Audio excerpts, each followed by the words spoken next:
भैरवगढ़ गांव काली पहाड़ी के ठीक पीछे था। काली पहाड़ी यानी मौत का घर। भैरवगढ़ गांव तक पहुंचने का रास्ता बेहद दुर्गम था।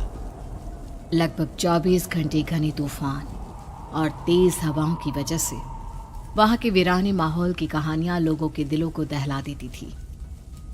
ऐसे बहुत कम लोग थे जो भैरवगढ़ गांव तक जाने की हिम्मत करते थे।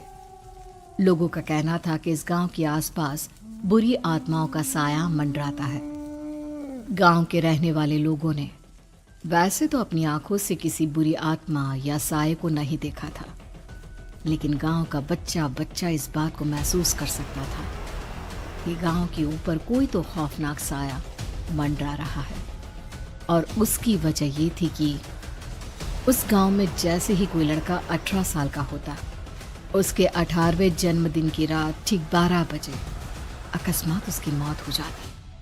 हर बार ये मौतें बड़े ही रहस्यमयी ढंग से होती और इस बार सरपंच सुमेर के बेटे को 18 साल होने में अब बस 15 दिन बाकी थे। अजी सुनते हैं, हमारा बेटा भी कुछ दिन बाद 18 साल का हो जाएगा। कहीं वो डायन उसे भी खा गई तो। कैसी बातें कर रही हो?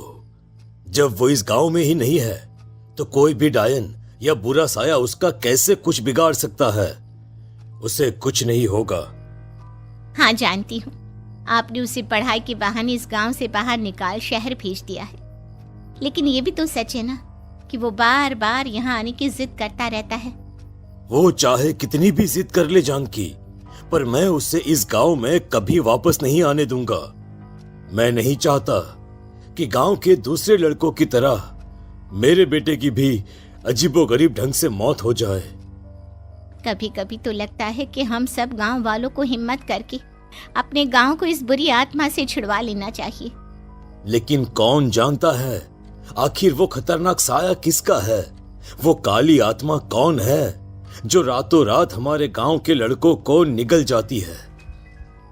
सुमेर और जानकी जब ये सारी बातें कर रहे थे तब रात के लगभग 10 बज चुके थे और हर रात की तरह भैरवगढ़ गांव एक भयानक काले तूफान की आगोश में था। बाहर चल रही तेज हवाएं और बारिश के बीच कभी कभी ऐसा लगता जैसे कोई बुरी तरह से चीख रहा है। किसी के तड़पने और चीखने की आवाजें गांव के कानों में बार बार टकराती, पर वहां रहने वाले किसी भी औरत या आदमी के अंदर इतना साहस नहीं था कि वो अपने घर से बाहर कदम रख के उन आवाजों तक पहुंच सके। सो जाओ जानकी और घर के खिड़की दरवाजे कसकर बंद कर दो।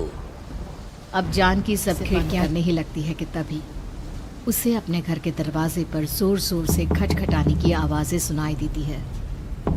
इन आवाजों को सुनकर जानकी और सुमेर के चेहरे डर से पीले और हाथ पैर ठंडे पड़ जाते हैं। जानकी, जानकी, इतनी रात कौन होगा? पता नहीं, ऐसा लग रहा है कोई बुरी तरह से दरवाजा खटखटा रहा है। अरे हाँ, पर किसी की आवाज भी तो नहीं आ रही। क्या करूं? दरवाजा खोल लूं या नहीं? कहीं ऐसा ना हो कि किसी को हमारी मदद की जरूरत हो। लड़का